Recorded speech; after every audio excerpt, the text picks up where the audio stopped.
timnas Indonesia berada di grup B bersama Arab Saudi dan Irak di babak keempat kualifikasi Piala Dunia 2026.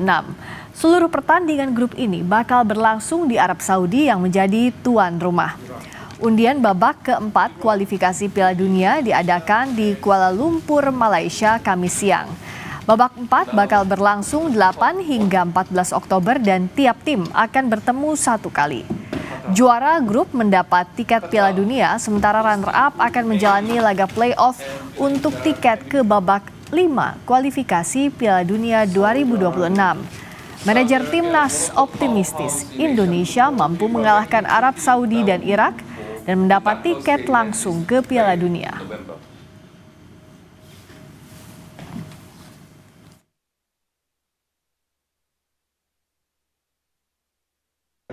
Tentu kita sudah pernah sama-sama menghadapi bagaimana Saudi dan bagaimana juga Irak. Yang saat sekarang ini yang harus kita persiapkan, siapapun lawan kita harus fight karena kita menginginkan langsung lolos. Tidak harus pakai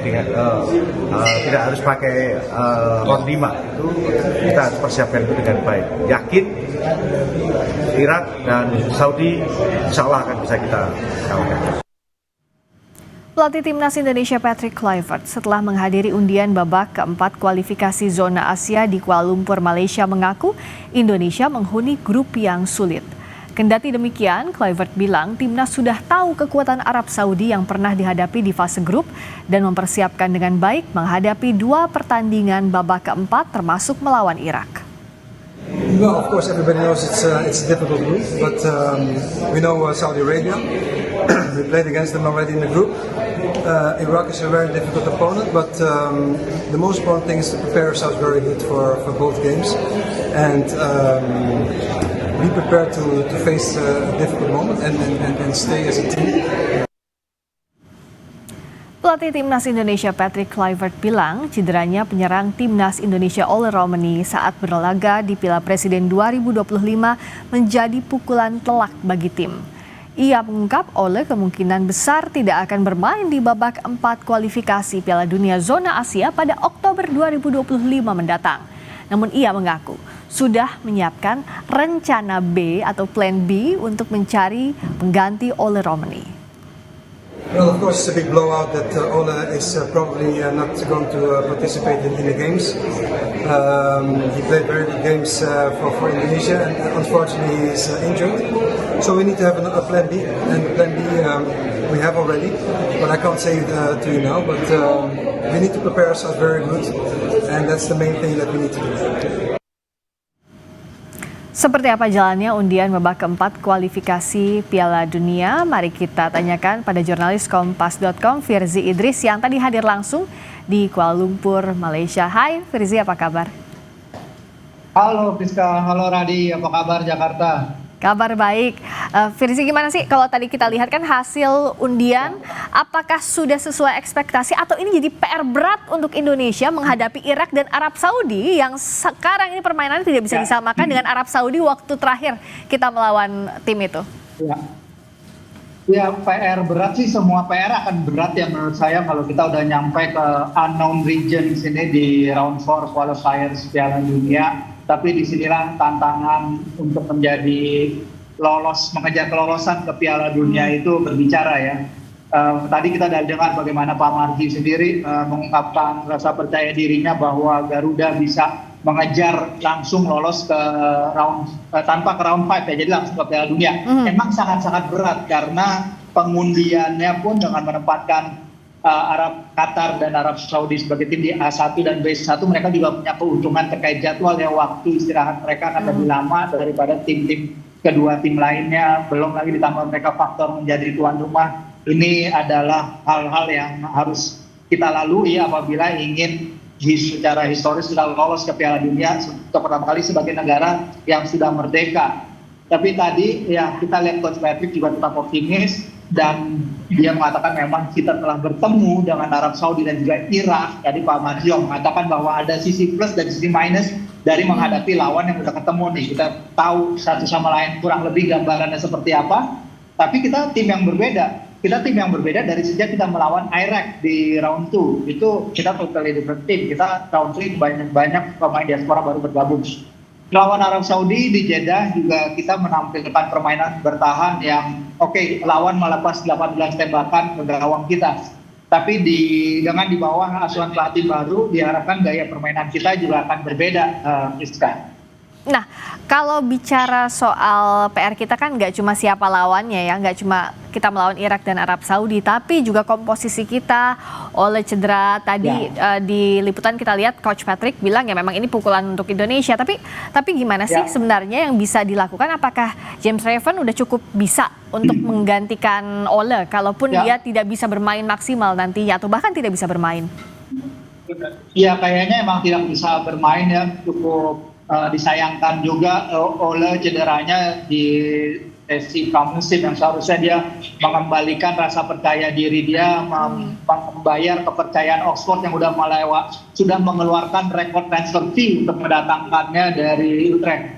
Nah, tapi sekarang apa yang sudah terjadi dan Coach Patrick tadi dengan percaya diri bilang bahwa dia akan punya plan B. Apakah plan B itu, makanya pertanyaan lanjutan saya adalah apakah plan B itu perubahan formasi atau penambahan pemain diaspora lagi untuk menambah komposisi squad. Karena di akhir laga melawan Jepang terakhir kali, Coach Patrick mengutarakan bahwa dia tidak akan mengubah komposisi squad lagi. Tapi kan things change, ada beberapa pergantian besar. Terutama ada beberapa kejadian besar ya, terutama yang menimpa Ole, karena Ole selama ini kita lihat sebagai kepingan yang hilang dari timnas. Nah sekarang kepingan itu hilang lagi, jadi itulah yang akan jadi tantangan bagi Patrick dan para pelatih.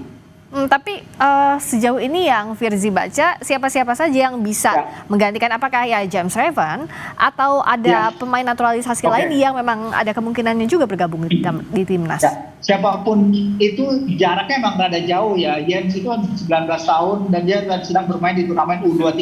Oke, dia bisa bermain di satu turnamen yang step up di atas umur dia, seperti ketika dia bermain 18 tahun di Piala Asia U20. Tapi step up ke tim senior ini beda lagi. Nah, di sini kita akan lihat bagaimana Coach Patrick memantau James secara langsung, karena sore ini waktu KL Coach Patrick dan Pak Marji sudah pulang ke Jakarta karena besok mereka akan memantau pertandingan Indonesia lawan Filipina. Ya, dia akan memantau langsung laga lawan Filipina dan lawan Malaysia. Dan Patrick sendiri bilang kepada saya bahwa ketika saya nanya mungkin apa sih ekspektasinya kalau dalam memantau para pemain muda yang bermain di Piala AFF U23 itu, dia bilang nggak ada ekspektasi khusus, tapi he just glad to be back, ketemu langsung para pemain dan berdiskusi langsung dengan mereka. Kalau akhirnya Jens yang akan terpilih untuk menggantikan Ole, itu tentu akan tanggung jawab sangat besar sekali bagi penyerang berusia 19 tahun akan bermain di level Asia. Atau kita juga akan kedatangan pemain naturalisasi baru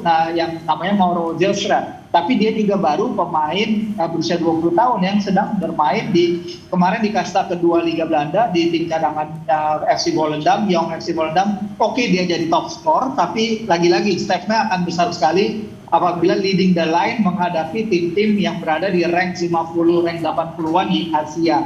Jadi tantangan besar, apapun plan B yang Coach Patrick siapkan ini akan sangat menarik nih kita lihat ke depan. Iya sih, apalagi Ole cedera ini kayak ditinggal lagi sayang-sayangnya ya sama Ole yang sejauh ini benar kata Firzi. Jadi kepingan hilang dari timnas, sekarang harus hilang lagi. But yang juga gak kalah menarik, apakah undian Piala Dunia ini berjalan mulus atau enggak sih? Karena kan kita ingat sebelumnya ada desakan dari peserta soal pemilihan tuan rumah grup yang sempat ramai juga, Fir. Ya, pada akhirnya kan pemilihan sudah ditentukan dari jauh hari dan tidak ada proteksi lain selain pemisahan Qatar dan Arab Saudi sebagai tuan rumah, sehingga tadi sih berjalan baik-baik saja, berjalan cepat ya, tanpa basa-basi, langsung pembukaan, langsung ditarik nama-nama dari bowl di depan panggung, di atas panggung, sehingga tadi sebenarnya tidak semua perwakilan tim datang ya. Tadi Julian Lopetegui, pelatih Qatar tidak ada di sana, walaupun Graham Arnold ada di sana, pelatih Irak yang sebelum pertandingan saya tadi juga kasih video, sebelum drawing saya juga kasih videonya ke Kompas TV. Mereka itu dia dengan Patrick terlihat sangat friendly sekali ya sebelum drawing. Mereka di rumah tunggu, salaman, bercanda, ngobrol lama mereka berdua dan berpose di depan backdrop playoff draw, dan ternyata mereka di draw dalam satu grup sama. Jadi akan menarik melihat bagaimana Graham Arnold yang notabene pelatih Australia ketika menghadapi Indonesia di Gelora Bung Karno sekarang menukangi Irak. Dan juga yang kita tunggu kayaknya ini ya, Fir, laga uji coba dengan tim-tim yang sebenarnya pola permainannya hampir sama dengan Irak dan juga Arab Saudi, iya nggak sih? Iya, Lebanon, Kuwait ya. Kalau tidak salah, satu tim itu masih di atas kita dan satu di bawah di bawah kita. Jadi catatannya itu saya ada, tapi ya kita akan lihat nih nanti mainan di Surabaya. Situasi yang berbeda dari ketika bermain di Gelora Bung Karno, ya harapannya di sana loh. Untungnya kita ada window itu ya, ketika kita ada window di ronde September di mana Coach Patrick bisa mengatur strategi itu plan B atau bahkan plan C dan plan D, karena kita tahu dia harus punya beberapa alternatif nih tanpa adanya Ole di depan. Jadi itu yang kita harap bisa lihat di ronde September nanti FIFA Matchday. Ya, tapi semoga any plans will be the best plan for Indonesia ya. Kita soalnya udah kehilangan Ole, ya harus mau nggak mau habis-habisan di round kali ini. Terima kasih Firzi Idris, jurnalis Kompas.com sudah berbagi informasi yang lengkap untuk Kompas TV di Sapa Indonesia Malam.